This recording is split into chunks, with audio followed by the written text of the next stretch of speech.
Assalamualaikum warahmatullahi wabarakatuh. Berjumpa lagi dengan saya di channel Rifan Adlana.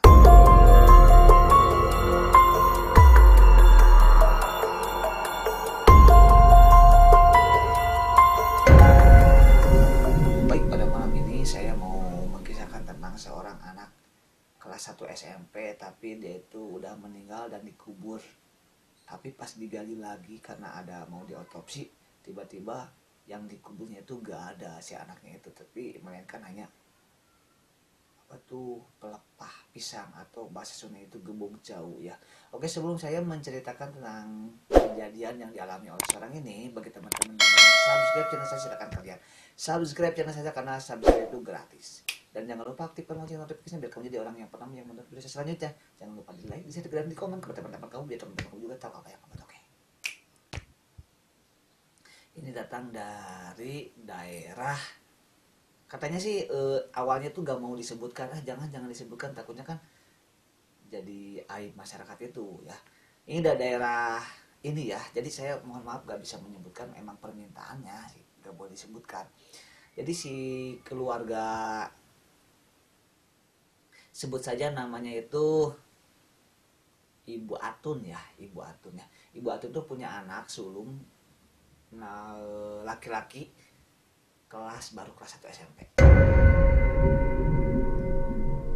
Ibu Atun itu hidup bertetanggaan, cuma tetangga itu ada orang yang sangat amat kaya raya. Jadi setiap Ibu Atun lewat ke depan rumah orang kaya itu selalu tercium bau anyir, kayak bau anyir ular.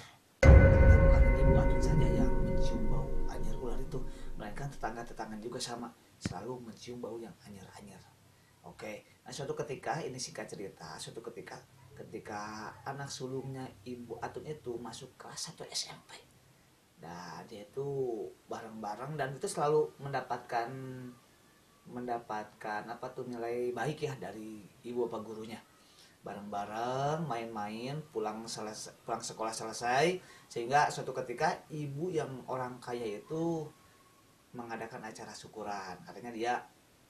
Katanya bisnisnya lancar lagi. Jadi membagi-bagi ke tetangga-tetangganya. Anehnya,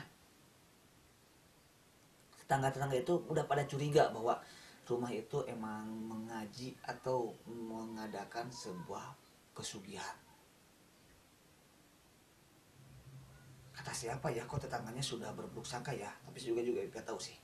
Jadi seperti itu. Jadi bukan hanya keluarga Ibu Atun saja yang percaya, yang yakin banget bahwa keluarga itu bersekutu dengan iblis. Ternyata ketika dikasih makanan bingkisan dari keluarga orang kaya itu, si tetangga-tetangga itu malah si bingkisan itu dibuang begitu saja. Nasinya ini gak mau dimakan, katanya gak boleh dimakan. Nah sama dong, Ibu Atun juga begitu, gak mau dimakan. Udah aja, cuman Ibu Atun lupa membuangnya. Ibu Atun menaruhnya di dekat dekat wastafel buat cuci piring. Dimakan sama anak sulungnya yang laki-laki itu yang baru kelas 1 SMP. Beberapa hari kemudian mati, meninggal dunia. Serentak Ibu Atun kaget.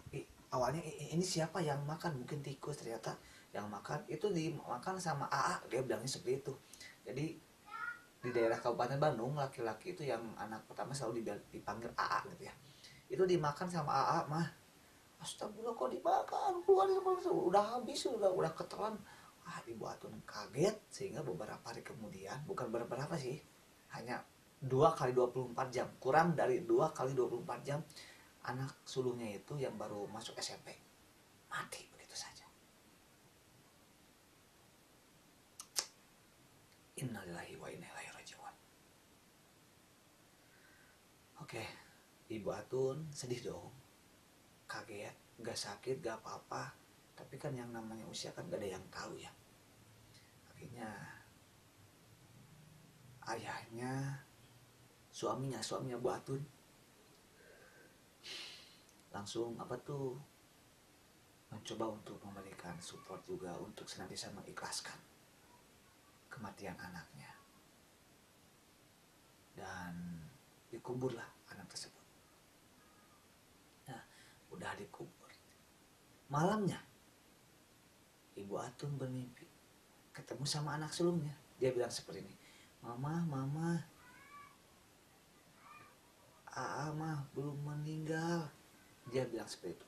Sehingga bangun dong Ibu Atun, astagfirullahaladzim, astagfirullahaladzim.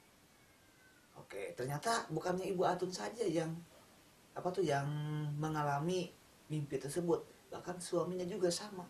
Pak Ama Dacan meninggal, belum mati. Terus bangun lagi, astagfirullahaladzim. Ternyata bukan hanya mereka berdua, teman-temannya juga sama seperti itu, bahwa Ama Can meninggal. Terus bahkan 3 hari kemudian sampai mengadakan acara tahlilan yang ketujuh. Tiba-tiba celetuk deh ketika selesai acara tahlilan tersebut, suaminya Bu Atun ngobrol sama Pak Ustadz, saya ini selalu bermimpi katanya belum meninggal gitu almarhum, dia bilang seperti itu. Ya tiba-tiba tetangganya, sama Pak, saya juga sama pernah mengalami seperti itu. Iya saya juga pernah, bahkan teman-teman, iya kenapa saya juga. Terus saya akhirnya coba kita bertanya ke orang yang tahu di bidang itu. Akhirnya mereka berangkat ke seorang yang katanya alhasil ya coba dia itu belum meninggal, jasadnya disembunyikan, sukmanya dipekerjakan, dia bilangnya seperti itu kata paranormal tersebut. Akhirnya kalau gak percaya silakan aja gali lagi kuburannya. Biasanya orang yang seperti itu selalu diganti dengan pelepah pisang. Akhirnya digali lagi makamnya, hari ke-8 digali lagi bareng-bareng sama warga. Ternyata ketika digali sudah kelihatan bungkus kain kafannya, sudah dibuka, bukan jenazah yang ada, malah yang ada tuh pelepah pisang. Orang-orang bilang gebog cau. Akhirnya rasa curiga itu ditumbalkan jadi menggebu-gebu dong ayahnya. Astagfirullahaladzim, warga jadi rame. Ini siapa pelakunya yang berani-berani sekali menumbalkan, ini siapa? Akhirnya menyudutkan deh ke siapa tuh, ke rumah yang besar itu. Dan rumah yang besar itu, enggak, saya enggak seperti itu. Lihat aja, dicari-cari di rumahnya dicari gitu. Takutnya ada suatu kamar di mana kamar itu benar-benar disucikan atau benar-benar diberikan supaya gak boleh ada orang yang masuk. Mungkin itu tempat ritualnya. Tiba-tiba gak ada. Aman, gak ada. Coba saya bisa menuntut kampung ini, katanya, kata orang kayak itu. Telah mencemarkan nama baik saya, telah menuduh saya. Enggak. Warga kalah dong, karena kan gak ada bukti ya. Lagian apakah benar sih itu pelakunya? Nah akhirnya ya udah gak apa-apa, biarkan aja. Karena kebenaran itu pasti akan terungkap begitu saja. Sepandai-pandainya menyembunyikan bangkai pasti akan tercium juga. Pak Ustadz bilang seperti itu. Akhirnya dicari dengan ilmu hikmahnya Pak Ustadz. Alhamdulillah si jenazahnya itu ketemu di Cisanti. Aduh lupa disebutin. Di Cisanti, tahu di Cisanti ya? Di Cisanti kan ada situ Cisanti, ada situnya yang besar, dan ada tempat pemandian. Nah di sana itu, aduh sekarang saya gak boleh ngomong deh. Jangan. Oke. Nah, nanti disensor aja. Ternyata ketemu, cuma dalam keadaan gak bernyawa gitu. Oh ini jenazahnya ada. Nangis jenazahnya. Oh keluarganya nangis merangkul. Ini gimana Pak Ustadz? Gimana, kenapa? Ya. Ternyata sukmanya itu lagi dipekerjakan. Akhirnya diambil lagi, ditarik lagi. Atas izin Allah semuanya baik-baik saja. Dan alhamdulillah ternyata diambil lagi sukmanya, ditarik lagi, dimasukkan lagi ke dalam jasadnya. Ini kayak bohong-bohongannya yang ngirim email, mana ya suratnya ya. Ya tadi udah ngeprint kayak yang dalam cerita film gitu ya, tapi emang mungkin seperti ini sih mungkin ada. Jadi kalau yang nggak percaya bisa hubungi saya atau komen saja ya. Nanti saya kalau nggak paham juga bisa saya sharing, ngobrol sama saya langsung boleh. Oke, saya tunggu aja. Atau kalau kalian mengarang, ini kenapa sih Ripan Hakim channel lagi mengarang, enggak, saya bisa ajak ke kalian, nggak percaya bisa ajak ke orang yang korbannya tapi nggak boleh katanya kan harus di itu. Oke, ternyata atas izin Allah Subhanahu wa taala semuanya baik-baik saja. Bukan Pak Ustadz yang hebat sebenarnya, tapi Allah yang memudahkan. Jadi alhamdulillah sampai sekarang anak sulungnya Bu Atun itu ya. Bu Atun itu nama samaran ya. Bu Atun itu hidup bahagia lagi. Mereka berkumpul lagi. Dan sekarang katanya Ibu Atun sudah mengandung lagi anak yang kedua. Mudah-mudahan anaknya jadi anak yang baik juga, jadi jaga gede bayinya juga, dalam kandungannya juga harus dijaga juga, makan makanan yang bergizi juga buat kebaikan dede bayi juga dalam kandungan.